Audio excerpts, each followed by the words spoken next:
Okay, so for our last subsection in this module, we're going to talk about Neoclassicism. So, to start talking about Neoclassicism, there are several factors that contributed to the development of this movement, and we've already talked about a couple of them. So, one of the things that contributes to the rise of Neoclassicism is the popularity of the Grand Tour. I left off on our last lecture talking a little about that. We're going to get into it more. The second thing is an interest in classical history and archaeology. This is particularly catalyzed by the excavation of Pompeii and Herculaneum. So we'll talk about that in a minute. And then the third thing is something we've talked about quite a lot, which is the Enlightenment interest in education and knowledge. Okay, so let's talk about the Grand Tour. This is a little map of a typical Grand Tour from this time period. So there are a couple of things that kind of feed into this. So art and cultural history and experience kind of reflect back on each other and feed into each other.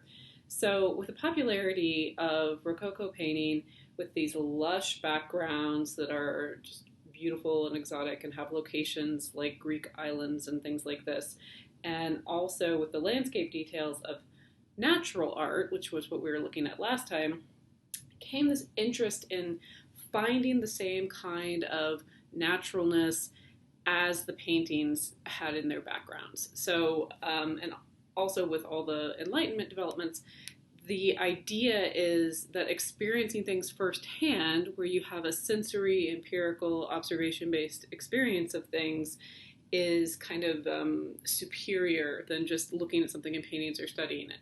So the idea is that going out and experiencing these new places for yourself is a great idea. So they, by they I mean the upper class Europeans of this time, come up with this idea of the Grand Tour. Okay, so this becomes basically an idea it's like traveling is a necessary element of gaining knowledge, of having a balanced education. Of course, this only applies if you can afford it. There were scholarships and things for people to go on these kind of tours. People could seek sponsorship from a wealthy noble or something if they thought that you had potential as an artist or an intellectual in some way. But basically, it was mostly children of well-to-do people, and not like young children. Most people did this when they were like in their 20s-ish, okay? So, a Grand Tour is where you go around to the significant sites in Europe, and it's, like I said, considered this essential part of your education if you are fortunate enough to be a well-to-do person.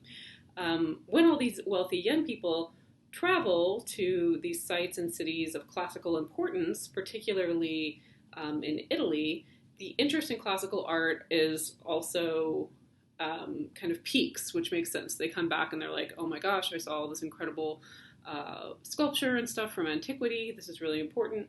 This also creates a market for souvenir and memento paintings, which we talked about last time. So that last painting we looked at by Pompeii Bottoni is an example of that. So it's like, you know, it's before cameras and things, so you can't like take a selfie in Venice. You have to go to Pompeii Bottoni and say, hey, will you paint my portrait here on my Grand Tour so I can take it back to my rich parents and show how cool I am. Okay, so that's the Grand Tour. So that's important because it has people traveling around, and specifically it has people traveling into Italy where they're seeing a lot of Roman art and architecture from antiquity. Okay. The second thing that starts to really influence the interest in the rise in Neoclassicism is Pompeii and Herculaneum. So among many factors stimulating this fascination with antiquity is the excavation of these two cities. Pompeii was excavated in 1738 and Herculaneum in 1748, so about 10 years apart. Okay, so what are these places? If you have Art History 1, you have probably studied these in some detail before and looked at the four styles of Roman or Pompeian painting. Basically, the mountain you see in the background of the image of Pompeii and the top image of Herculaneum there is called Vesuvius. So in the year 79, Vesuvius erupts. That's a huge eruption, and it totally buries Pompeii and Herculaneum in lava and ash. So it's a horrible tragedy. A lot of people are killed. But the other thing that it does is it perfectly preserves all the painting and all their vases and artifacts and furniture and everything that's in these houses. So as these excavations happen, all of this is revealed, and this is the most pristine kind of snapshot into life in classical antiquity that anyone has ever seen, which makes people kind of excited, right? So Pompeian style becomes all the rage in England, mostly in England, but in France as well, in the interior decorating. Part of the reason for that is, okay, so Pompeii and Herculaneum and Vesuvius are all right next to Napoli, and the British consul to Naples at this time was Sir William Hamilton. So Sir William Hamilton is there for political ambassador consul type reasons, but he sees this opportunity and he starts collecting, he starts buying all these artifacts from these two sites. And so he buys a bunch of these perfectly preserved vases and jewelry and other artifacts, and then in 1772 he sells his whole collection of stuff from Pompeii and Herculaneum to the British Museum. The British Museum you may have heard of. It's one of the largest museums in the world. It's in London. You could spend months there. It's incredible. It's also, we have a little bit of complicated feelings about it because most of the things that are there were taken during colonialism and, you know, maybe shouldn't be there. But it is kind of amazing to see these sort of works. So in 1772, they get this huge collection of these newly revealed artifacts from Pompeii and Herculaneum, and people go wild. The British public is very excited about this. And because they're in a museum, it's accessible to a lot of people. So people who can't afford to go on a grand tour and go visit these sites themselves can go to the British Museum and they see all of this stuff for the first time, and it's very influential. And it sparks a lot of kind of romantic interest in this classical time period, okay? And then the Enlightenment, which we've talked about quite a bit, is another big influence. Okay, so as we've talked about, the Enlightenment brings about a new way of thinking critically about the world. So to the thinkers of the Enlightenment, the Greek and Roman ways of life and governments kind of represented the pinnacle of society up to this point. So they were very revered and admired by the thinkers of the time. So Neoclassicism incorporates both subject matter and styles of Greek and Roman art. Okay, so who are we looking at here? This image is quite large, so I'm sorry that the tag is rather small, the caption there at the bottom. This is one of the pioneers of neoclassical painting. This is Angelica Kaufmann. She lived from 1741 to 1809, 1807, 1809, I think. She was born in Switzerland, and then she went and studied art and painting in Italy. She spent a large part of her life and career in England, as we've seen kind of happens with European painters sometimes. You remember last time I told you about Viglet, Lebrun, and Labille Guillard, the two women painters that we talked about last time, and how they were early members of the Academy, which was kind of a big deal at the time. Well, Kaufmann is a founding member of the British Royal Academy of Arts, which is pretty rad and kind of unheard of for a woman up until this point to be the founder of an Academy of Artistic Studies. So that's a pretty big deal. This painting, which is Cornelia presenting her children as her treasures, is probably her best known painting.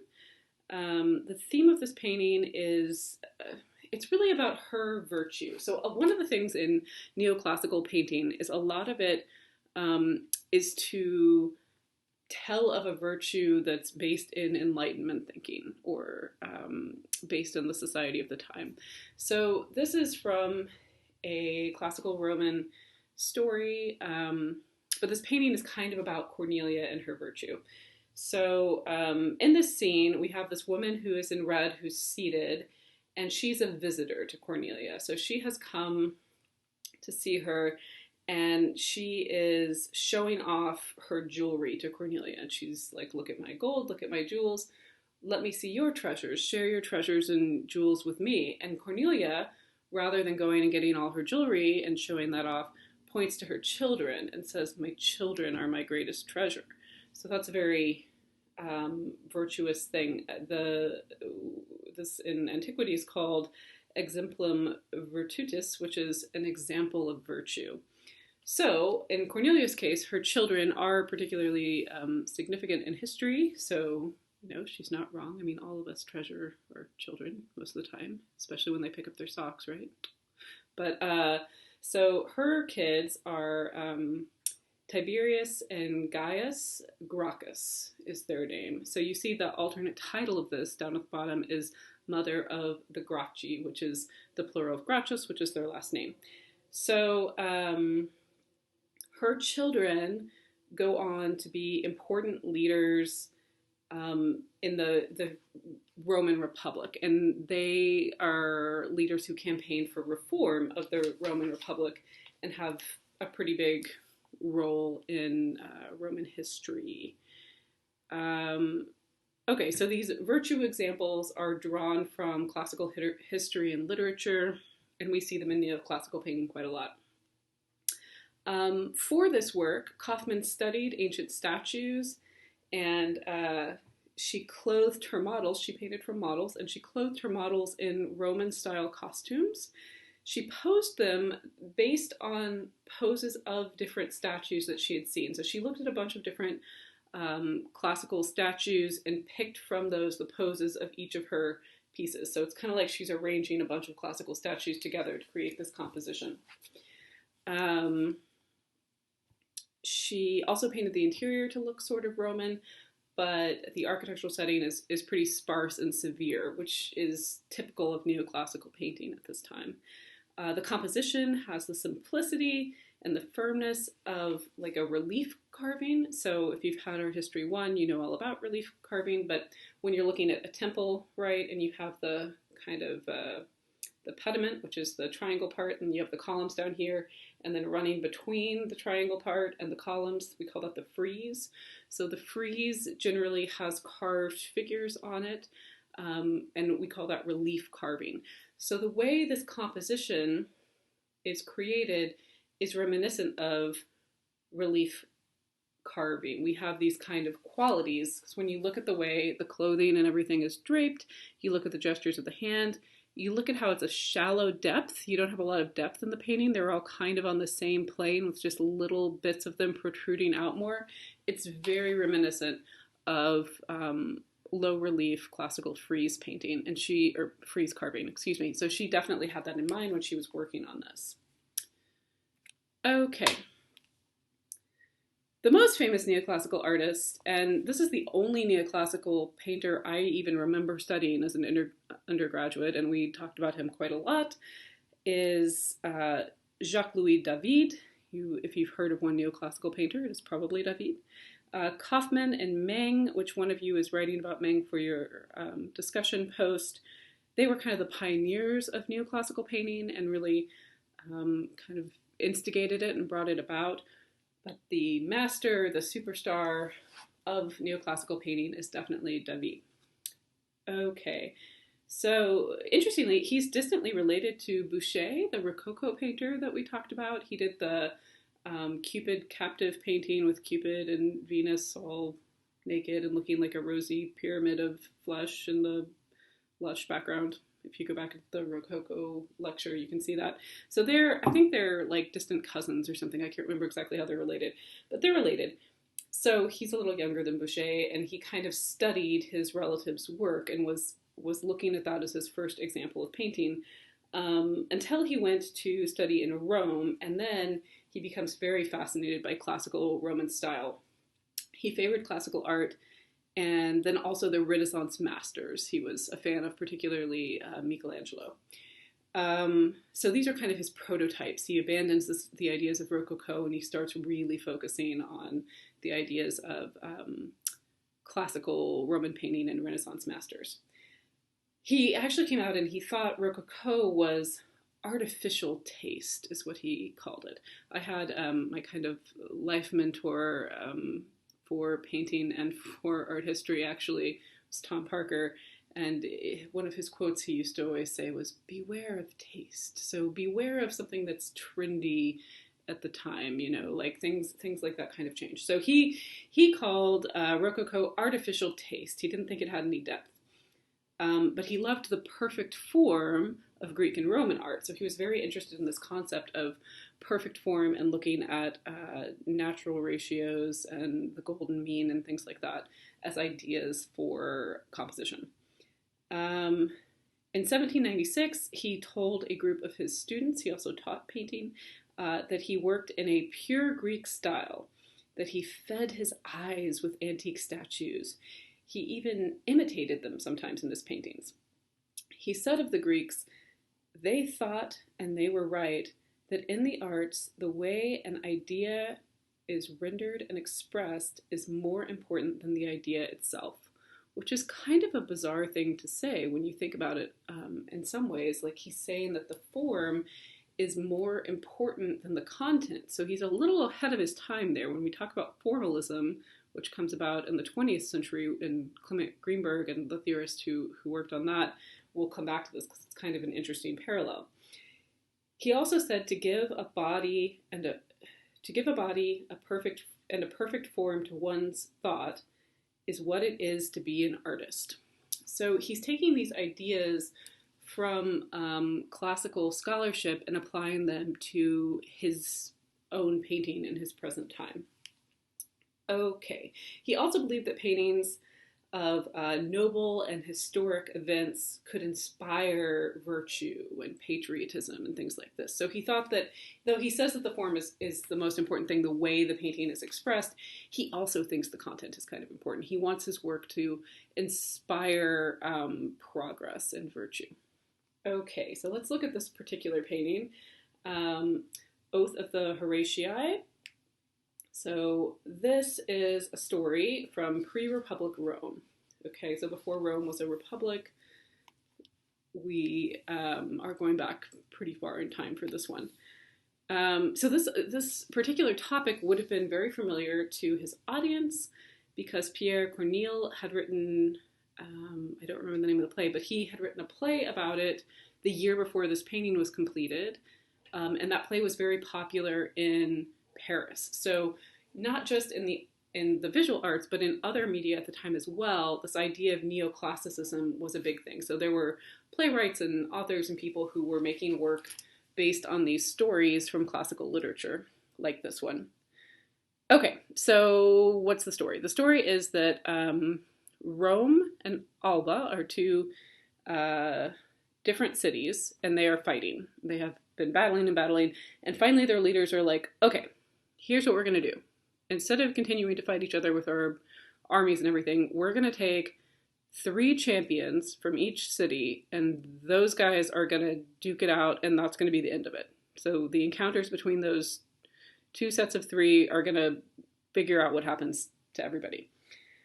So the Roman champions are the 3 Horatius brothers. So the plural of Horatius is Horatii, so that's why this is the name of the painting. So those 3 brothers on the left are who the painting is about. Okay, and they faced the Curatesius brothers, who are from Alba, okay, or Curatius, I forget exactly, Curatius maybe brothers. So anyway, 3 brothers from Alba, okay. So it gets a little complicated, the relationship. So Camilla is the name of the sister of the Horatii. So one of these women over on the right is the sister of these 3 brothers. And Camilla is engaged to one of the brothers from Alba. So she's supposed to marry one of the guys they're going to go fight. Okay. And it gets more complicated, the wife of the youngest Horatius brother, which is one of those 3, I don't know which one, whichever one looks the youngest, I guess, is the sister of the brothers from Alba. Okay, so their sister is going to marry one of the brothers. One of them is already married to the sister of one of the guys that they're going to go fight. So it's a very intermingled family that has a lot of strong connections. So to make them fight is pretty crazy. Okay, so that's the other woman over here who's crying. So these women that are very sad, it's because one of them knows that her husband is about to go try to murder her brothers, and the other one knows that her new husband is going to go try to murder her brothers from the other side. So it's just a very bad, complicated situation. You don't like it when your in-laws are going to try to murder your family, right? Not great on either side. Okay, so that's what's happening. In the painting, we have the Horatii are swearing on their swords to their father, who's holding the swords up, and they are swearing to him that they will win or they will die for Rome. Okay, so it's like a battle to the death kind of situation. The poor women are in anguish at the loss of their brothers or betrothed or husband, whichever way, whoever wins, they lose. So somebody is going to have a great loss regardless of who wins. Okay, so the idea behind this is that this painting is about patriotism, and it's also about sacrifice, which are, to David, very important themes and very important virtues of this time. So the composition kind of makes us feel like this is on a stage. We have a fairly shallow composition. We do have the look of Roman architecture in the background. We've got Doric columns. We've got arches. We've got very skinny little brickwork that's been covered over with cement that's starting to chip away. Very Roman setting, but it has sort of the shallow depth of the feeling like it might be a stage, like it might be a play. The figures look very statuesque. They are very carefully modeled. Remember, modeling is like about the shading, the value, and the highlights. So they kind of remind us of classical statue. We know that he studied classical statuary when he was in Italy. This also looks kind of like Kaufmann's painting, where we have this feeling like this is composed like it could be a relief. A low relief carving. We can see all the figures lined out like this, right? So it looks like it could be the carving in a frieze. We also have some information about accepted French gender roles and gender characteristics here. So the men are very rigid, they're standing very straight, their muscles are emphasized, they're very straightforward, they're not emotional, they're just patriotic and willing to sacrifice. Okay. Then we have the women, who are sort of wilted and softer looking, very curvilinear, not a straight line anywhere between them. And this kind of reinforces these ideas of what typical ideals and characteristics of men versus women in Paris at the time were. So for the men who are rigid, we have courage, patriotism, loyalty to the cause. For the women who are soft and curvilinear, we have love, we have sorrow, we have despair. So very different ideas, and this idea of emotionalism being a female characteristic is very telling of the time. That is definitely a thing that was thought then. Okay, so this is first exhibited in Paris in 1785, and it caused a huge sensation. People freaked out. It was actually royally commissioned, so he did not mean for it to become, it was kind of a rallying point for the revolution, for the French Revolution. It inspired this patriotic zeal in people who were interested in the revolution at the time. And so then Neoclassicism, the style, and particularly David, become the style of the French Revolution, and he kind of becomes the painter and propagandist for the French Revolution at this time. Okay, this is another work by David. When revolution did break out in 1789, David threw in with the Jacobins. Okay, so the Jacobins, if you've studied the French Revolution at all, are the ones who are revolting against the monarchy, right? They have a guy who invents the guillotine. His name's Guillotine. So these were the revolutionaries. David believed that art could play an important role in revolution, and he supported this cause. He threw in with them pretty hard. So he began to paint scenes from contemporary subject matter rather than just classical antiquity. So he's been painting scenes from classical antiquity that kind of go with these virtues and inspire this kind of political action, but then he decides he also needs to document contemporary scenes that are important to the cause. So in 1793, David painted The Death of Marat. The painting commemorates the assassination of Jean-Paul Marat, who lived from 1743 to 1793. He was a very influential writer, and he was one of the leaders of the Jacobins. He's a very important figure in the French Revolution. He becomes a martyr for this cause, and this painting kind of becomes a symbol of that martyrdom. He was killed by a woman named Charlotte Corday. She had started on the same side as them, but she was sympathetic to this group that breaks off. They're called the Girondins, and basically they thought the direction that Marat and his followers were taking was becoming too violent and bloody. So they break off from the cause, and then they get kind of singled out. They get kind of bunched in with the enemy in the eyes of the Marat and the Jacobins. So she's sympathetic to them, and she comes to Marat's place. He has a skin condition, so he's in the bathtub all the time. So he is in the bathtub and he's writing, and she comes in and she stabs him to death. Okay, so he's found in his bathtub with his plank with a sheet over it, which is what he used as a desk and what he did his writing on. David was also good friends with Marat. They were close. So this is also a personal subject matter for him, and he wanted to honor his friend. He wanted to paint him as a martyr and as someone who died doing something important, which was his writing work. He actually based his expression and the way his body is kind of hanging over and is situated on Michelangelo's Pieta, which we looked at. You'll remember it's the dead Christ in Mary's arms.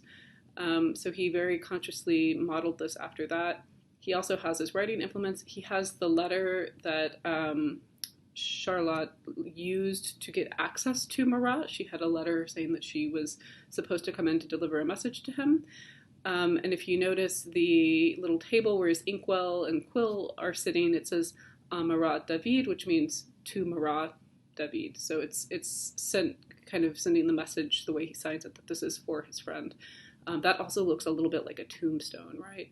And we see that he has his quill in his hand, so he dies literally doing the work that he did that David thought was very important. Okay, so that is David. All right. Architecture was also heavily influenced by the neoclassical movement, by Greek and Roman antiquity. So particularly, we'll look at this example from England. In 1715, Colin Campbell published Vitruvius Britannicus, which was a book of engravings, and it's a book of engravings of classical architecture. And at the beginning of this book of engravings, there's an introduction, and the introduction is a scathing denouncement of Baroque style architecture. It's basically saying that it's superfluous and ugly, and all the irregular angles and how curvy it is just all terrible, and that it's a mess, and there aren't any right angles, and blah, blah, blah, blah. So this is published, and it's very influential in England and in Europe. And it comes at the same time as all this neoclassical inspiration in visual culture and arts. So that also has an influence. So this is Chiswick House. This is like right outside of London. It's kind of part of London now, basically. This and many other British architectural projects of the time are heavily influenced by this publication and by neoclassicism. This is also clearly very influenced by Palladio's Villa Rotunda. One of you wrote about that in our last module for your discussion on that module. So we can definitely see the inspiration of Palladio, who's a Renaissance architect, of his Villa Rotunda. Palladio, of course, was influenced by classical architecture, so it makes sense. So how you can kind of pick out architecture from this time period is you have the simple symmetry. Everything's very symmetrical. You have the unadorned planes. So in Baroque, you would have all kinds of decor around. You wouldn't have these just flat walls. You have right angles. It's very rectilinear, right? You have very precise proportions. So everything's based on classical proportions. And those are kind of the earmarks of this style. This is a really funny one. I've been here. I studied art and architectural history for a semester in London, and I went to lots of buildings like this. And it's really funny because from the outside, it's very like Palladianism, the beginnings of Neoclassicism. Everything's very simple and symmetrical. And then you go inside and it's like the Baroque threw up everywhere. Like it's very different on the inside than on the outside. It's extremely ornate and crazy on the inside. So it's very interesting because while the exterior being neoclassically inspired and in this vein of Palladianism becomes kind of the style, the interior still, a lot of them are very Rococo, a lot of them are still Baroque. So you have this kind of mix and match and dichotomy between the outside and the inside of a lot of buildings at this time. Okay, so Palladian classicism prevails as the style in England until like 1960, and then it evolves into more fully faithful neoclassicism, which becomes even more like leaning into the classical Roman style, not just the Palladian Renaissance version of Roman style. Okay, so let's hop back over to America. This is the last thing we'll talk about in neoclassicism. So this is neoclassic architecture in America. Thomas Jefferson, might be familiar with that guy. He spearheaded the neoclassical movement in America. He wanted it to be the national style. So if you go to Washington, D.C. and you look at a lot of monuments, you will notice that a lot of the historic buildings in Washington, D.C. are in a similar style to this, right? They're neoclassic in their, at least in their inspiration. A lot of them aren't proportionally quite on, but so that's because of Jefferson. Jefferson thought this was very important. He traveled to Europe, he studied neoclassical architecture, he studied classical architecture, he was very interested in this kind of work. He also studied Palladio's 4 books on architecture, which that's Palladio, the guy who designed the Villa Rotunda that we talked about in our discussion thread, wrote 4 books about architecture, and Thomas Jefferson was a big fan of those. So when he returns from exploring Europe and deciding that this needs to be the style in America, he remodels his home, which is called Monticello, which is what this is a picture of. And he does it in this neoclassical kind of Palladian style. So he takes ideas from Cheswick House, he takes ideas from the Villa Rotunda, and he puts them together to create Monticello. Those are his big influences, except notably different is that it is in this classic, what we think of kind of American neoclassicism, which is this brick, red brick, and then with the white columns and pediment. Okay, that is it for the lectures for this module. Please make sure you do your quiz and your discussion posts, and I will talk to you in the next module.